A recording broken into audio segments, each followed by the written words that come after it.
Do you guys remember how we were talking about solidus is supposed to be like a point between melting? It's like a quasi state of matter. Right. Yeah. And then we got into like what would liquidus snake be? Yeah. I got none of Big Boss's cells. I'm just a dude. he wears 2 eye patches. He's just the fuck up snake. It wasn't from battle. This is just how I was born.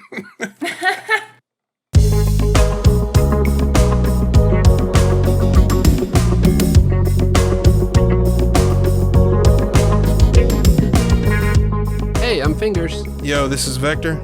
Hey everyone, this is Days Ahead. And I'm Nitroid. You're listening to the Kojima Frequency.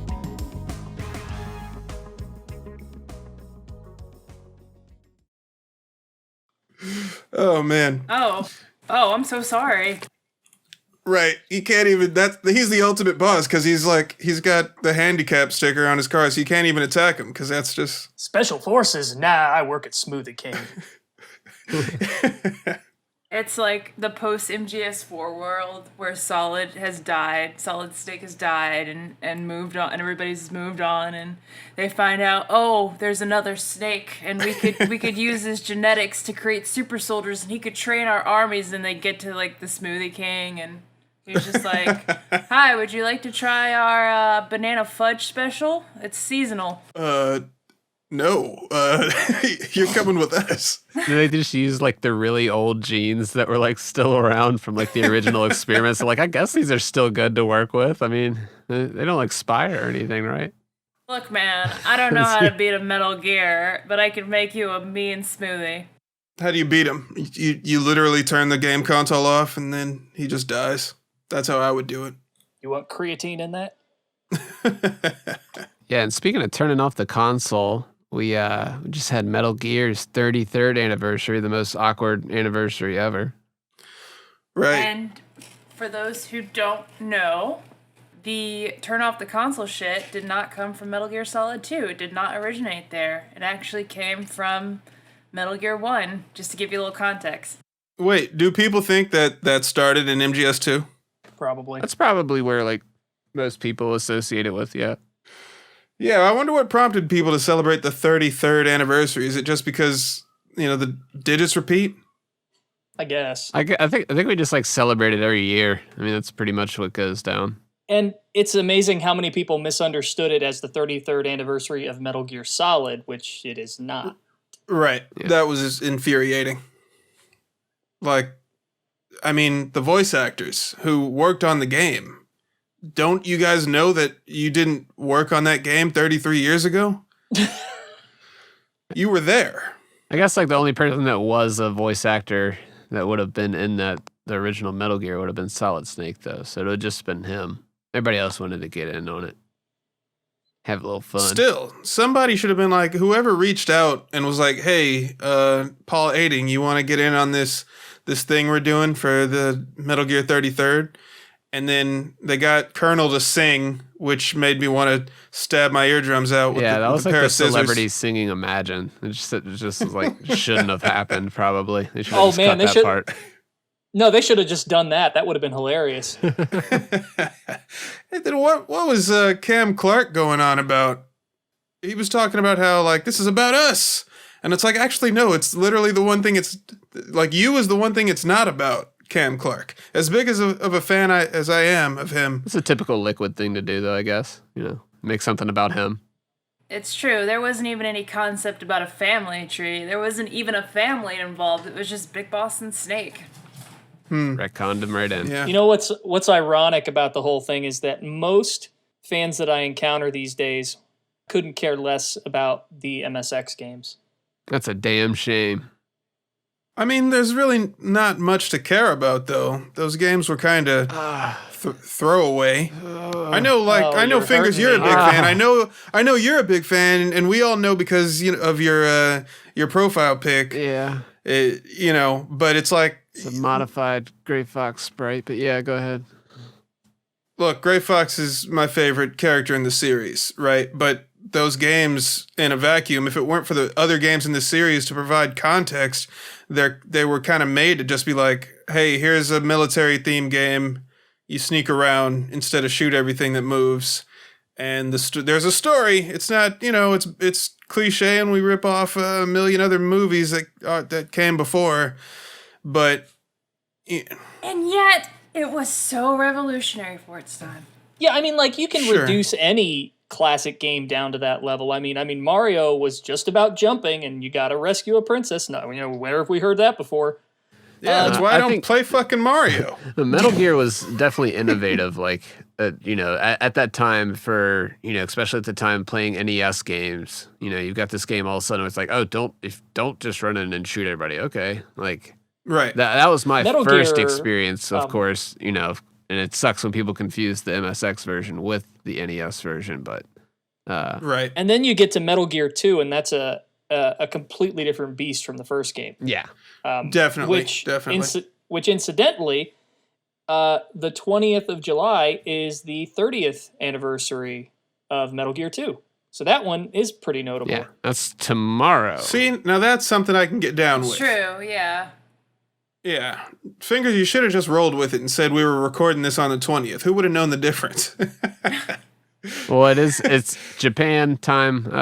Yeah. Oh, yeah. Good point. Let's roll with in that. How Japan, about it's that? 20th in officially the Japan. 20th.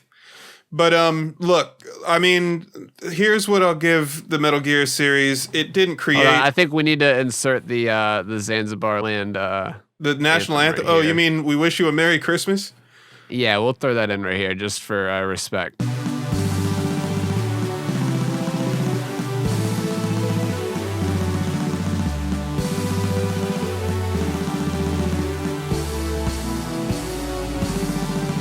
See, that's exactly where the Christmas came early this year line could have fit.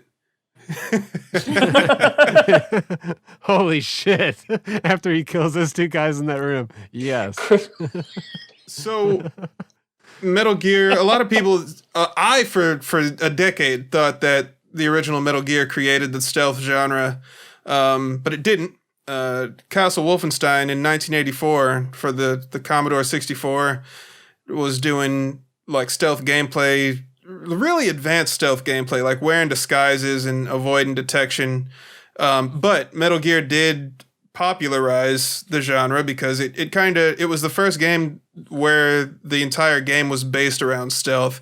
And it's true that games technically hadn't done that before, but it didn't invent stealth gameplay. And the stories are weak because you couldn't fit too much text on the cartridge. So yeah, I can't fault anybody if they don't appreciate those games. My first exposure to those games was just reading the summary in MGS1, and that was essentially my Bible for how those stories played out. And so that's why it didn't make sense if you started with the NES one, because like if you read that instruction manual, you're like reading about Catafi and all this stuff, and then right, you beat that, and then you're like, wait, what happened? Like I don't remember that. So that was kind of where I knew. I was like, okay, something's not right here. And, like back in the days of no internet, like I didn't know about the Japanese versions and all that. So like I got to play the MSX versions, when Snake Eater came out with Subsistence. So you're welcome for that, by the way. Yeah. When I was 14, I wrote a letter to Konami and I explicitly asked them to include Metal Gear 1 and 2 with MGS3 before MGS3 came out. They wrote me back, and they're like, we got no plans to do that at this time. But then Subsistence hit, and I was like, yeah! Yeah. Did Nice. it for all of us. Thank you, Vector. You're welcome. Vector. So, yeah, happy birthday, Jesus, and Metal Gear. Metal Gear Jesus. Snake was 33 when MGS1 took place, so he's kind of a Jesus figure.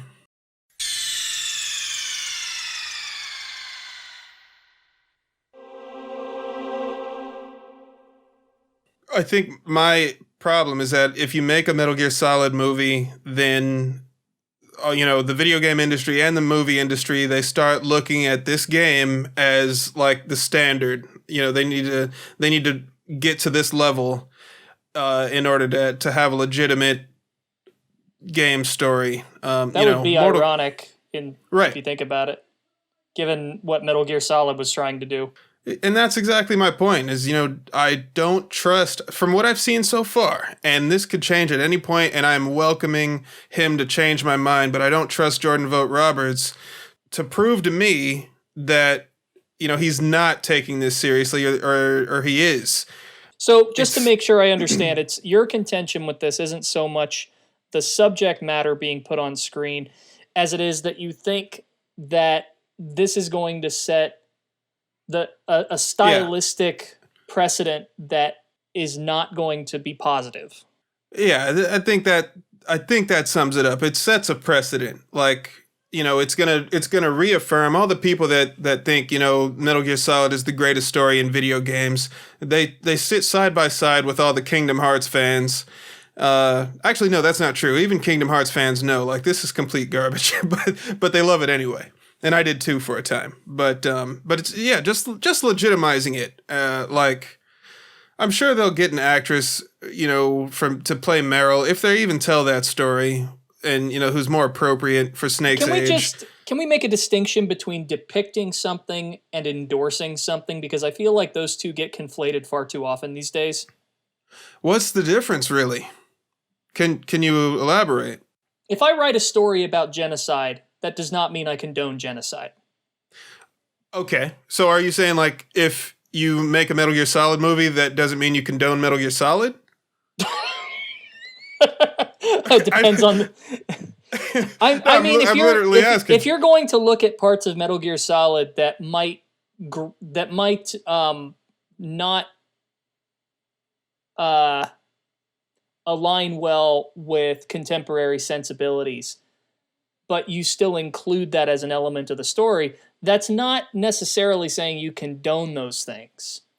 Yeah, no, I definitely think so, and I'm kind of talking in circles. I really wasn't sure what I was trying to say, but it's just like, I don't want the industry to look at Metal Gear Solid as the standard for video game storytelling. That's essentially what I was trying to say. Okay, and yeah, that I would agree on. So that's the point I wanted to make. Plus, I mean, Hollywood's kind of already been there. I mean, right. Metal Gear Solid is essentially just, an elaboration on Escape from New York plus some other things, and it exists kind of as an homage to those movies in the first place. So if we're going to look at Metal Gear Solid as the standard, if let's say you're right and Metal Gear Solid the movie comes out and it sets a new standard for video game movies, we've entered this strange sort of cycle then where we've gone completely back to where we've started. Movies inspired Metal Gear, and now Metal Gear is inspiring movies, and now the Metal Gear movie is inspiring other video game like, where are we now? All right, so check it out. All right, so what do you think about this? Splinter Cell, the movie. That would work. That would work. That's way weird, right? More We easily. just have an instinct, like, yeah, that makes sense. Metal Gear Solid doesn't. That's also Tom Clancy. That has a foundation. I mean, we've already had Exactly. Fears, other stuff. It's not like you could not make a Snatcher movie ever because it's already been done. Right. Good point. Yeah, I think, with the Tom Clancy movie, we have a precedent. We have no basis for what a Metal Gear Solid movie looks like, so it would have to be something no one's ever seen before, and honestly, change scares me. Give it to Wes Anderson. Don't give anything to that guy. He's taken enough of my ticket money. I've seen all his Resident Evil movies, and you learn to appreciate him after you turn your brain off. No, that's Paul Anderson. Yeah, it's Paul W.S. Anderson. Aren't they related? Are they? No, they're not. Fantastic Mr. Fox was great. Like, I'm curious how that guy would direct an action movie. He'd have puppets, and... I'm okay with this. I'm okay with that. Hold on a second. Wait. Back up. You're okay with a stop-motion puppet Metal Gear Solid movie, but not a 3D anime Yes. Metal Gear Solid? Okay. Yes, 100%. That is where we left off the last episode. It's like, what about the anime, though? Because, can I tell you why? Because I have far more respect for a Metal Gear movie that is trying to kind of piss off its fans more than I have respect for a Metal Gear movie that is trying to be cool for its fans. But Kojima already did that with 5. Yeah, The yeah. fantastic Mr. Foxhound. What's your And we have our title. Boom. Yeah, so the Metal Gear Solid anime, we didn't elaborate on that, did we? No, I think the Metal Gear anime idea is a great one, but in my opinion, you would have to do a few specific things to make it work. You would have to No 3D. no 3D, please. I know you disagree with me on this, but I cannot stand this trend of anime that is 3D rendered. I think it messes with my brain. I can see it and I can't unsee it, and it looks wrong. And I only tolerate the new season of Ghost in the Shell because it's somewhat stylistically different from other 3D anime that's like trying to be 2D, and this is just like, nah, we're just straight up 3D. Okay. So like I can kind of accept it on that level, but when they do this sort of like, I don't want to call it stop motion, but there's an effect that they do where it's like, it's this weird like blender effect where it's just like, this looks like a Gary's mod thing.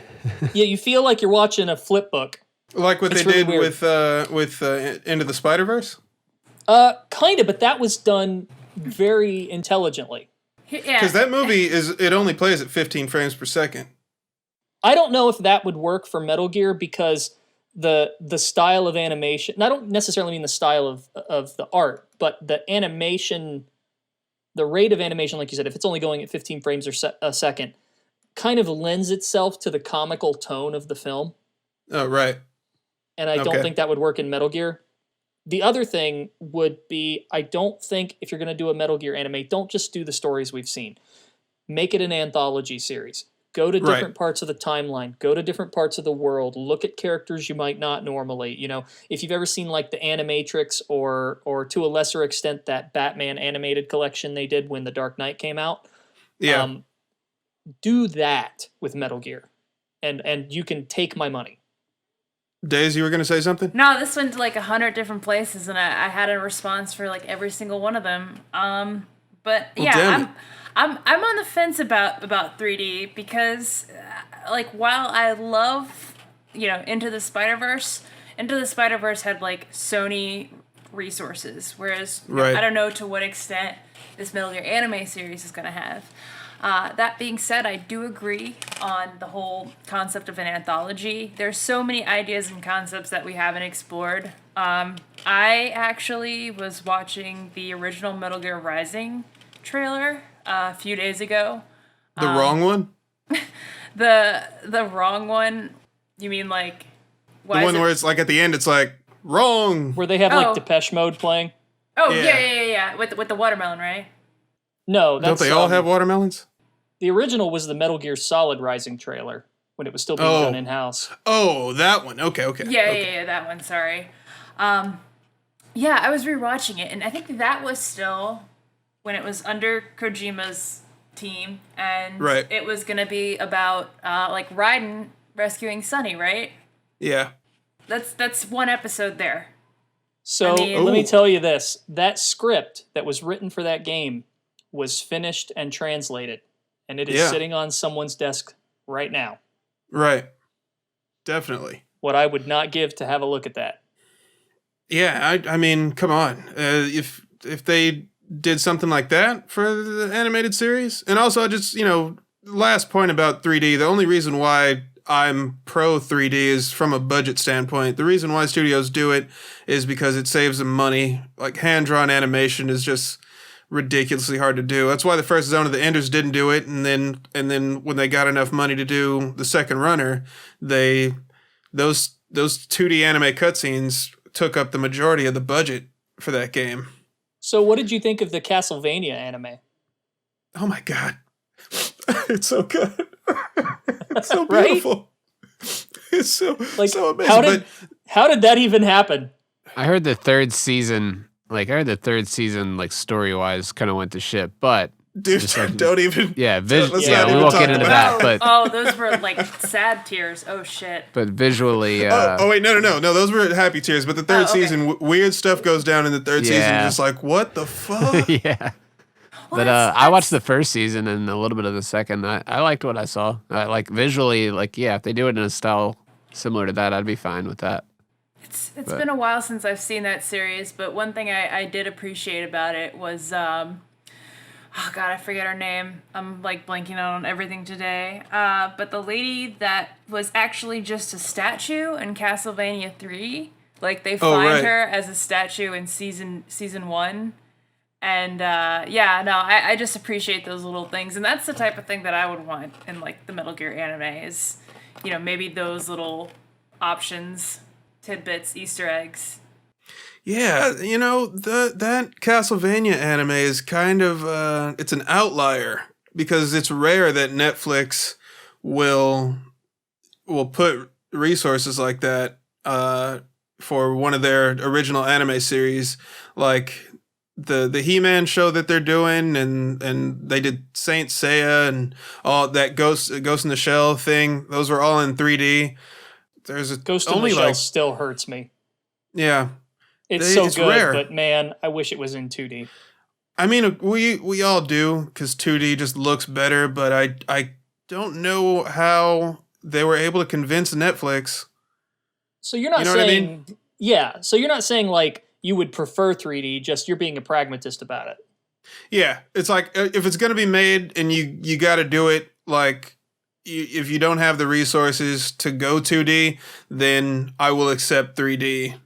If you do it right, it's like if it's bad, then obviously I'm gonna crucify it. But like they did with Dracula's wife. Oh, but yeah, it's that first season of Castlevania is just chef's kiss, man. Yeah, I need to do some research because the fact that show exists, it's like it doesn't make any sense. So, but it is a Konami property, so they could absolutely do the same thing with Metal Gear. And but here's the thing: I don't know if I would want them to bring back the original voice cast. Hot take. Yeah, that's just me. I don't know what to think about that one. Especially if they do an anthology. Like, what are you gonna do? You're gonna have Otacon come back as what? A random guy? You bring in the original voice cast, but you don't make them central characters. Yep. And then once you do get those little tidbits of like, Christopher Randolph and David Hayter, because I'm of the opinion that I don't want this to be framed around those characters, but I do want them there to establish a world, so to speak. Do you remember from the Animatrix there was an episode called A Detective Story? It was in black and white. Yeah. Yeah, wasn't it about... No, sorry, go ahead. You're probably going to say what I was going to say, where it was about this detective trying to investigate an issue, and he's kind of getting drawn into the whole, wait a minute, none of this is real aspect of things. And Trinity shows up in, like, the last minute of it. Right. Okay. As just sort of like, he's sort of wandering into their story from the sidelines.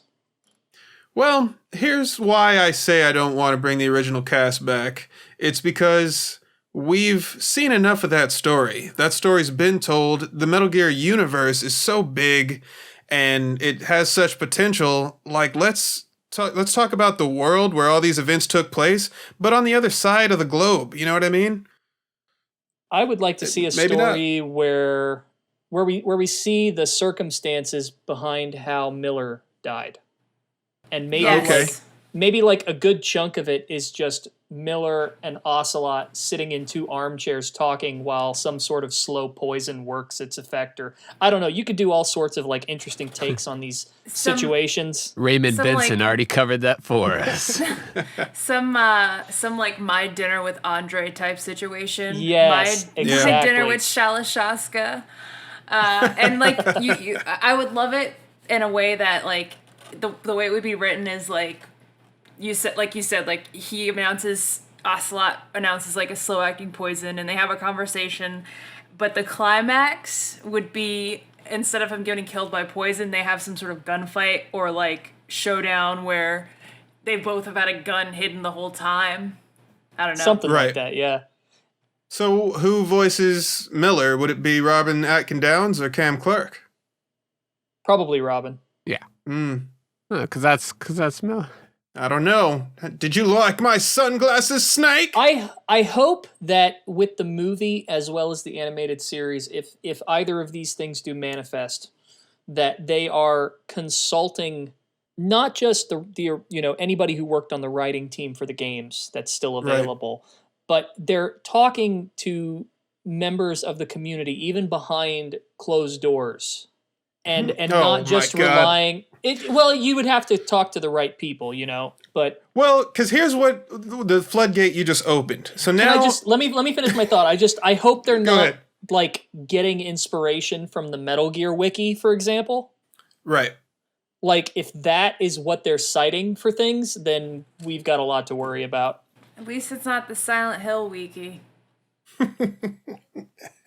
So you were saying? I can't say it without naming names, so I won't. But there's, a couple prominent YouTubers who would be hired as consultants on that project, and I don't want them anywhere near it. So yeah. yeah. You know who I'm talking about. Yeah, we know what to say. It. Everybody knows. Yeah. So that's the floodgate. And that's the thing. I don't want them to overthink it. Like, just tell us a good story. And there's plenty of good stories to be told in this universe that haven't been told yet. I think we also have to accept that we're not the core audience for this. Good point. Yeah. Why am I complaining? I don't care. I'm sitting here wasting my breath like I'm, you guys Like, make me is- care again, and This I is don't not like that. for us. This is for everybody else. Yeah, Yeah. The studio's probably gonna just chop this up into. It's gonna cut it well. You know what else might not be for us? Ghost of Tsushima. Before we get into that, can I just say one thing? And I don't know. I don't know. and this might not be a popular view. I've gotten some words about this before, but I think that point I was trying to make about how this isn't for us, Yeah.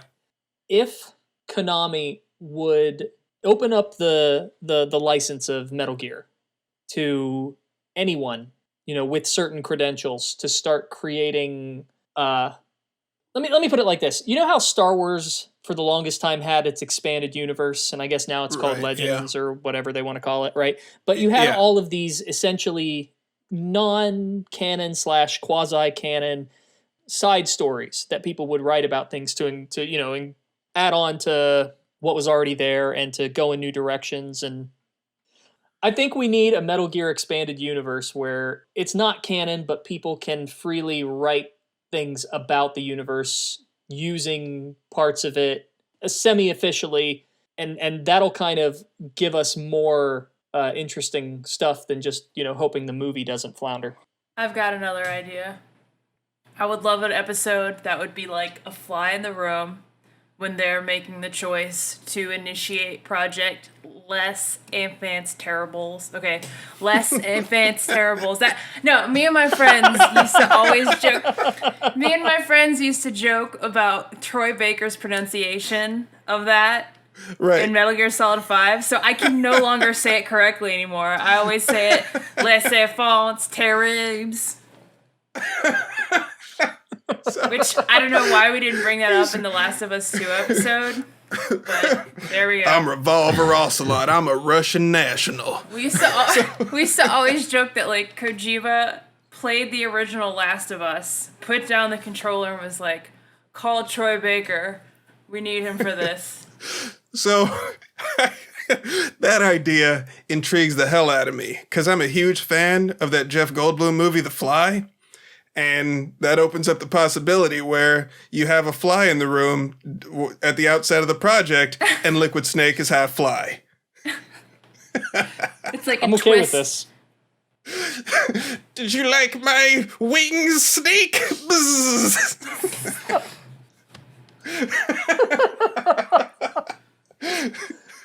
Are you going to eat that snake? That's just random garbage on the ground. Bzzz. Now that's the movie I want to see. I landed on your sandwich and pooped eggs on it, Snake. Those rations are no good to anyone now.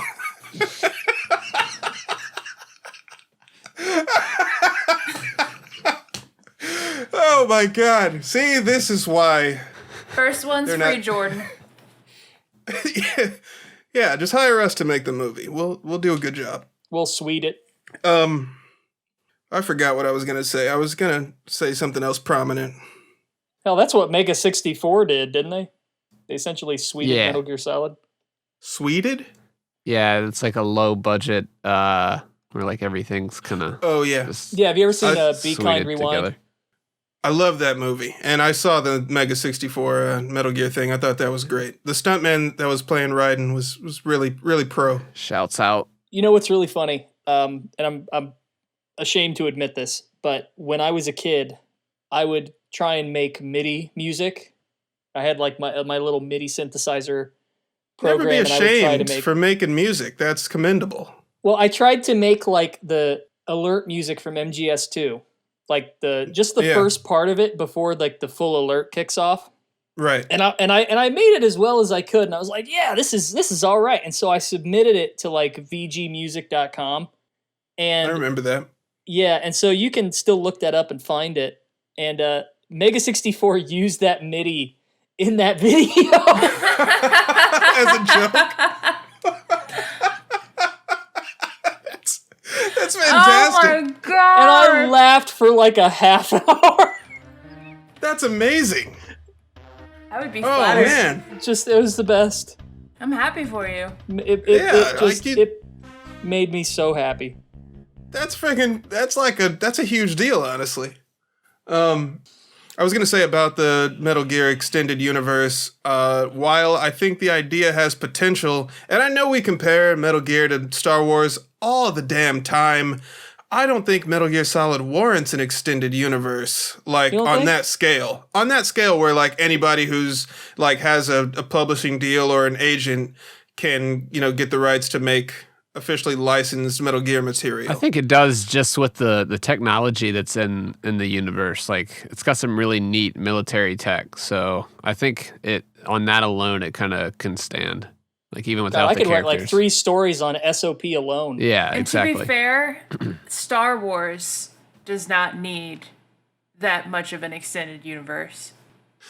I think it depends on your fandom, like how rabid and feral they are. It's a big galaxy.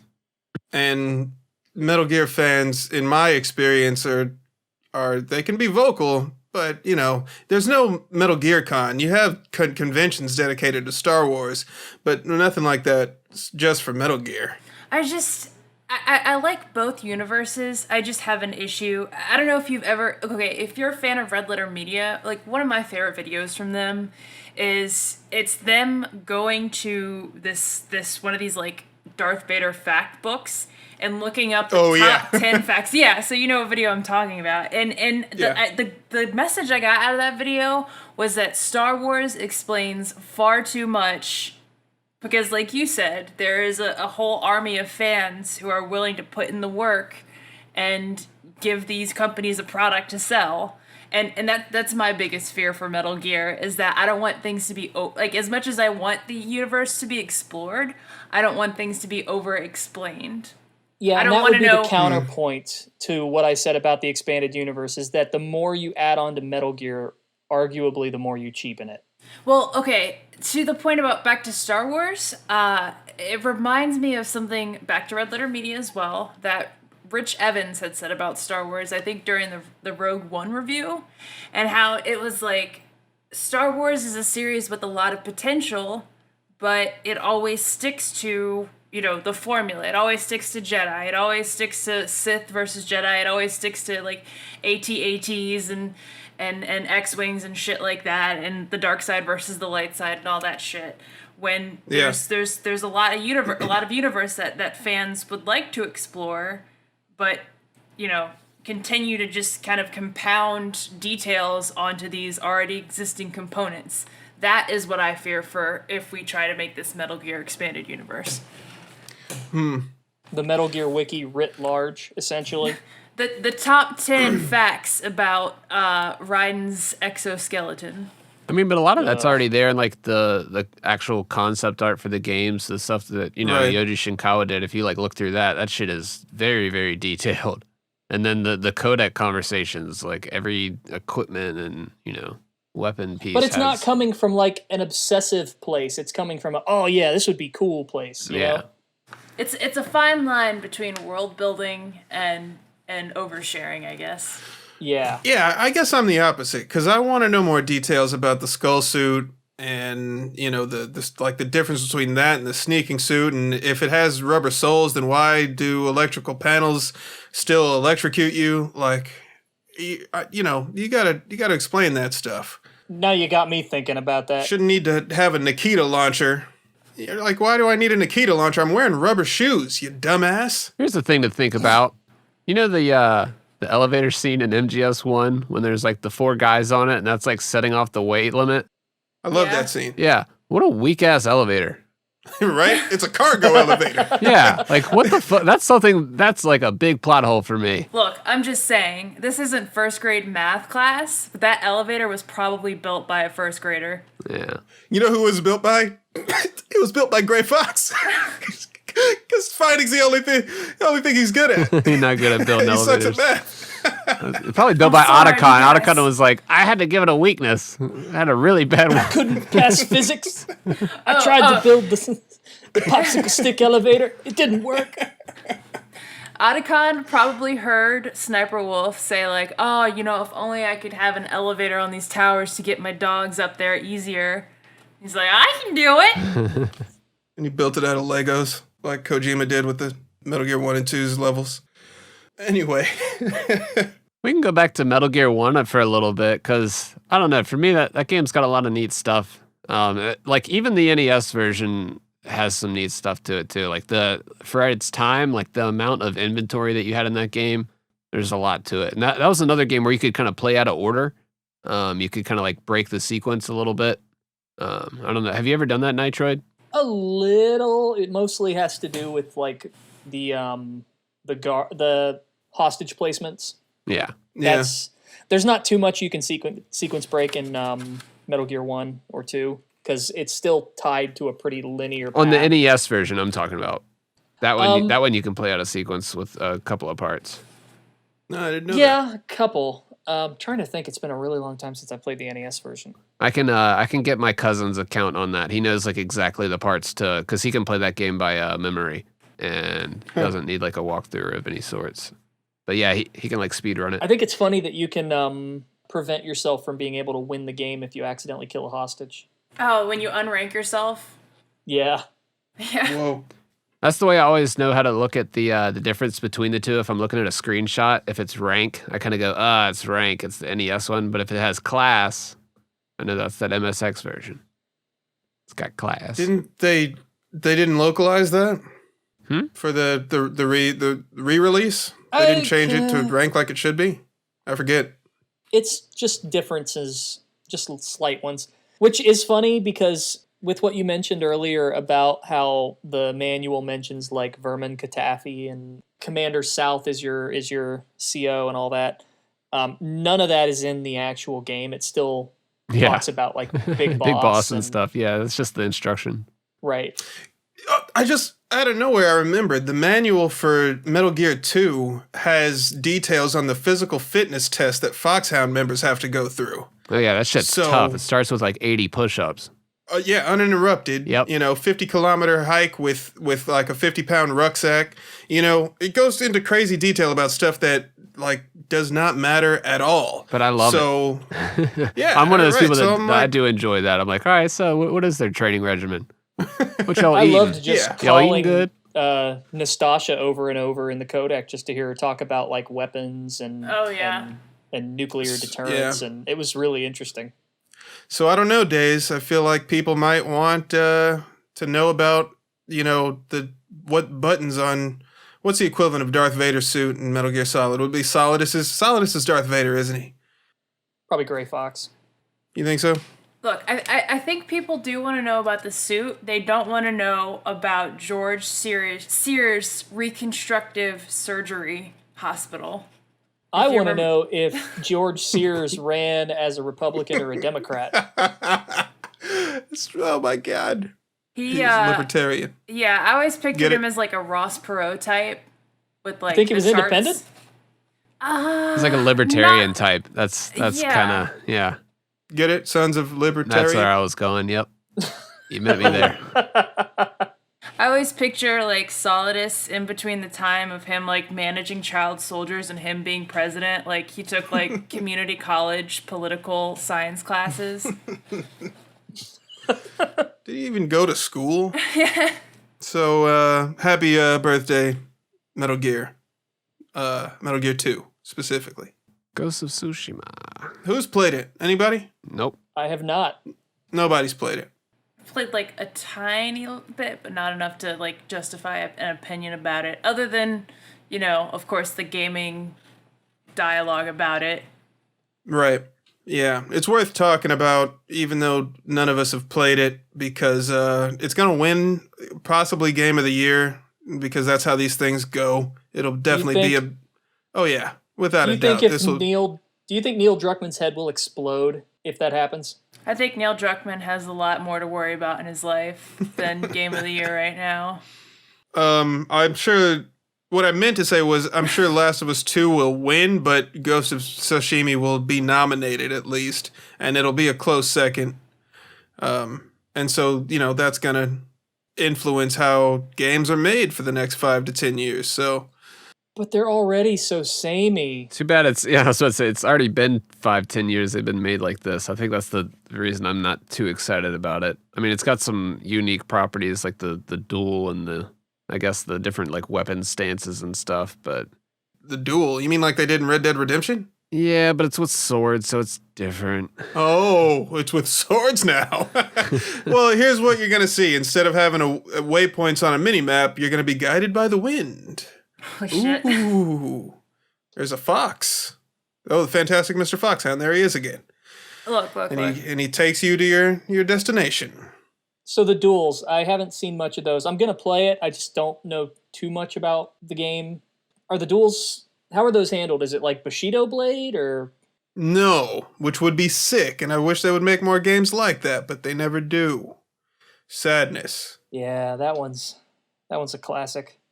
Wait, okay, Daze, you're the only one who's actually played a little bit of it. Have you been in a duel?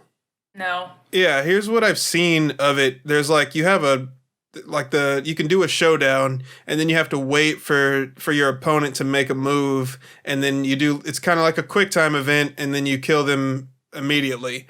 But it's not like you're using your distance angling and timing to try and strike a critical point like in Bushido Blade, which would be so freaking cool. But, yeah. So it's just a quick time, just like really quick, you just have to react?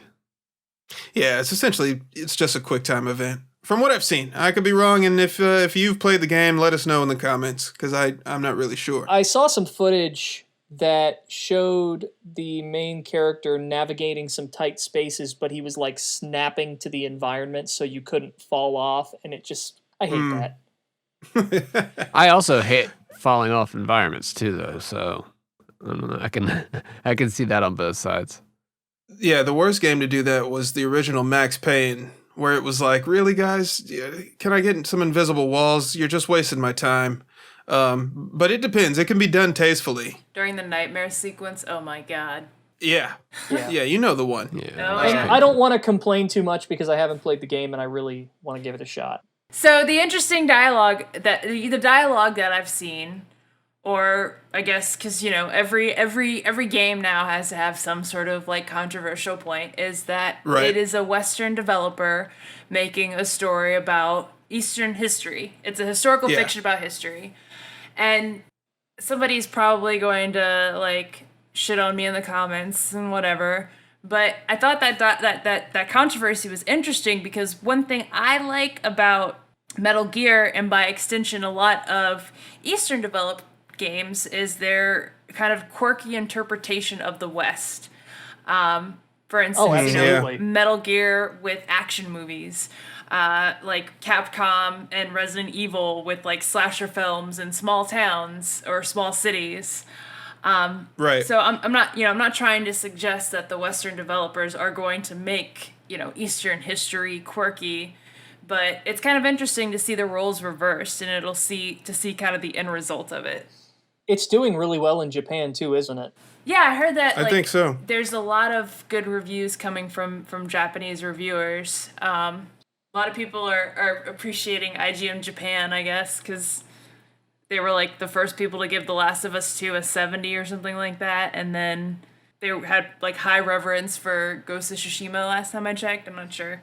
So, has there been any conversation in Japan? I'm sure there has, but have you heard any conversation as to how they feel about it in terms of authenticity? I have.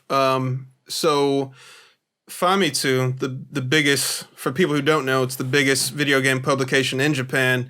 Ghost of Tsushima is the first game made outside Japan.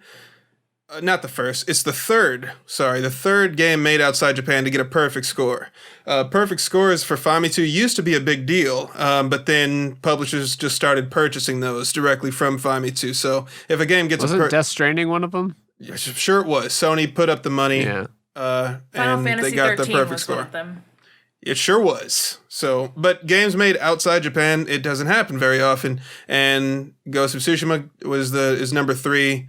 And so, here's the thing that I think is really weird and awkward is the fact that in each of their reviews, because they have a 4 review system. Like each reviewer does 1 paragraph, and then they're really brief sentences. Like the game has good atmosphere. This game has combat mechanics.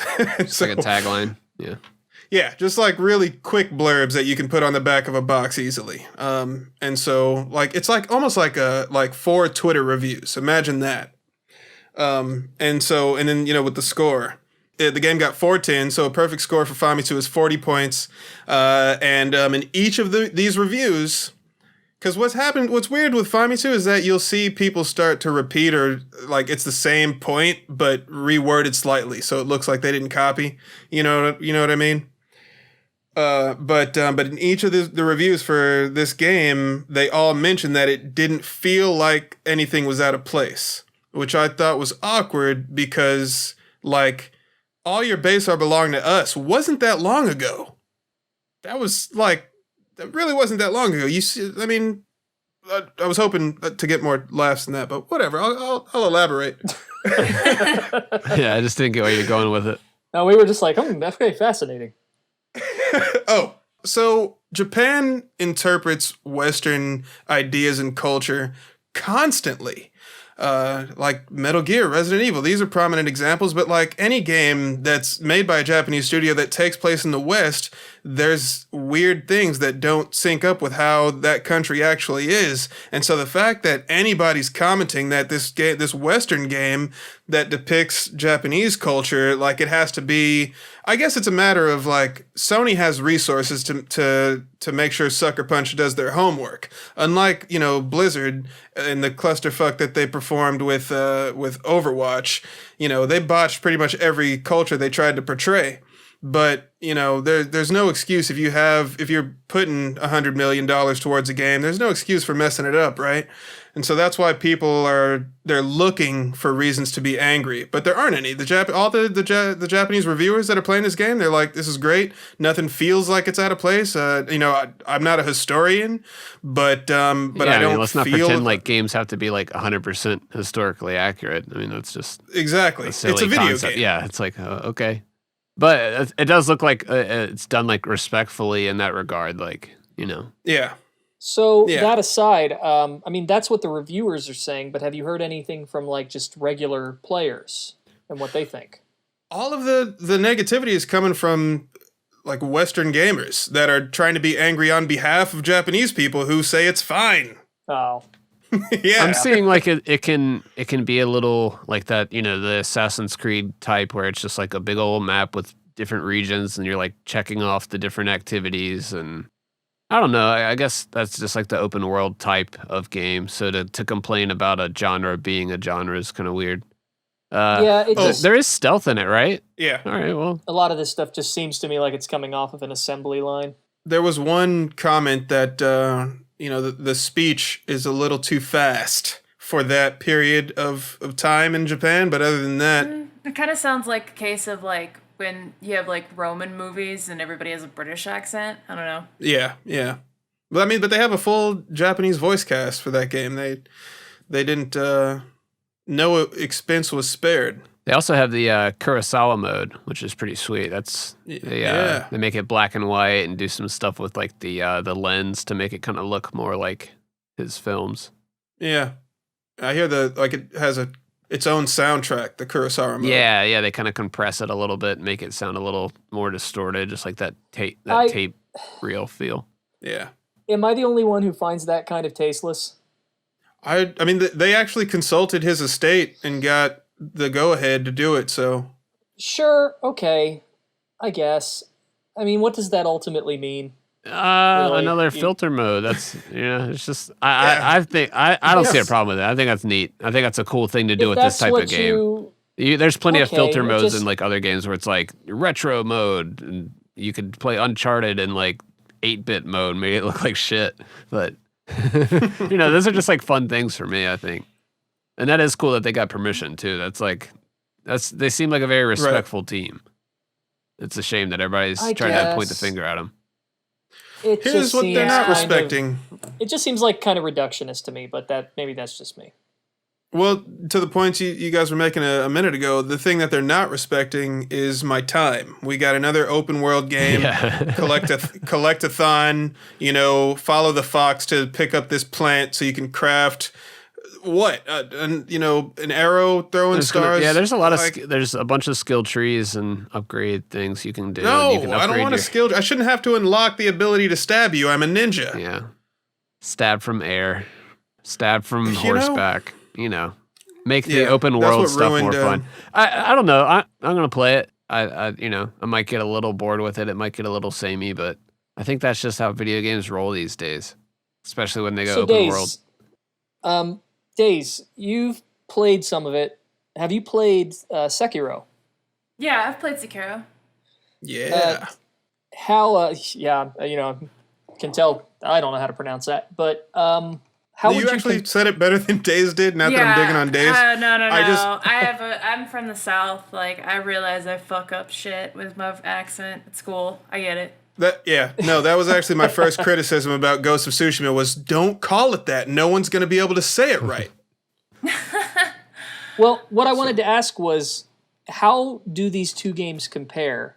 In terms of what? Combat, I think, right? Like how would you compare the combat between the two? Okay.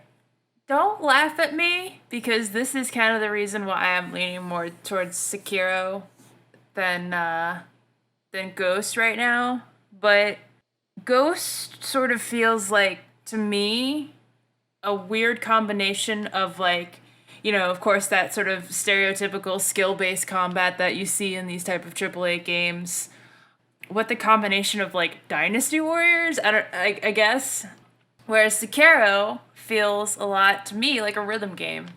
Deliberate swings and dodges and stuff. Definitely more Dark Souls type. Okay. Yeah, but there's also there's like visual indicators that you're right. It is a lot like a rhythm game, like Guitar Hero almost. I never even would have. That's wow. It reminds me. I don't know if you guys ever played the harmonics game Amplitude or Frequency, but like one of the control schemes on there is like using R1 to like do I think it was like the middle note or whatever. It kind of reminded me of that. So I always tell my friends, like, you guys are playing a rhythm game when you play Sekiro. Yeah, that makes sense. Kind of are. Yeah, I think I wouldn't be surprised if there was influence from Sekiro in Ghost of Tsushima, but it almost looks more like the Lord of the Rings, the Shadow of Mordor type game. Like, that's kind of what the combat looks like to me. It's more just like you're kind of just mashing away using your skills and slowly upgrading. I completely forgot about that game. I friggin' love those Middle Earth games, and if Ghost of Tsushima is like that, then maybe I need to pick it up, because I didn't mind picking up pipeweed in Shadow of Mordor, so I can pick up a leaf or two, craft some pointless arrow that I may or may not use, because apparently towards the end of the game, stealth you become so powerful that it doesn't make sense to do stealth anymore. You just raid camps and one shot everybody. And that's what I'm worried about with this game is, like, okay, so I played it a little bit. I played it a little bit with a friend, right? And like I said, my brief time with it, that's not enough for me to justify any sort of opinion. But my concern with that is I pick up the game. I like the combat enough where I pick up the game. I want to go at it in depth, but then I discover that, it's still a AAA game and the difficulty is still at a point where I don't need to even learn any of that to effectively beat the game. If that makes sense. Right. Like, it's easier to just to mash buttons than to put in the opportunity cost of learning all these skills. And that's one thing I hate about, like, these skill tree-based combat games. Yeah, you're I don't fine feel with like I just ever like have the to use base that level stuff. stuff pretty much. Yeah. Yeah. That's Assassin's Creed for me. Like I never use like the smoke, but just like all the darts. It's just like, no, just run up and hit them with sword and counter all these guys. Imagine if MGS5 had a skill tree. Kind of did with that'd the have been better. equipment that you Kinda locked It out. does, yeah. Yeah, I don't know. I mean, but As an like, equipment tree. Yeah, that's equipment. But Ghost of Tsushima has stuff where like there are moves that actual gameplay mechanics. Because if you unlock a new weapon in MGS5, you still are just pointing and shooting. Yeah. But imagine if you had to unlock the ability to aim. yeah. Well, Metal Gear Survive did that though. They hid moves behind a skill tree actually, and that's what a lot of people were like. This game controls like shit. I was like, that's because you don't have all the moves yet, and they actually should have put a lot of these in the base set of moves. But like the evade and the running swing and all that stuff was stuff that you unlocked a couple levels in. So I was actually going to bring up, like, if Metal Gear Solid 5 did have sort of that one-to-one on par with that skill tree type system, it would be a few hours before Big Boss could, like, actually do a dive. He would probably, like, only crawl at, like, or do that little crawling walk at, like, half speed and have to, like, skill tree in order to get the max speed. Dude. That slow motion shit, like... This sounds terrible. You could skill Yeah. tree into, like, making it longer. I don't know. I kind of like that in like an experience kind of route, like how San Andreas, just like the more you did it, the more stuff you did that way, it kind of made you sharper at it. Oh, yeah, like San Andreas, like Morrowind. That'd be neat as like a mod, but yeah, it'd be annoying as a main gameplay thing.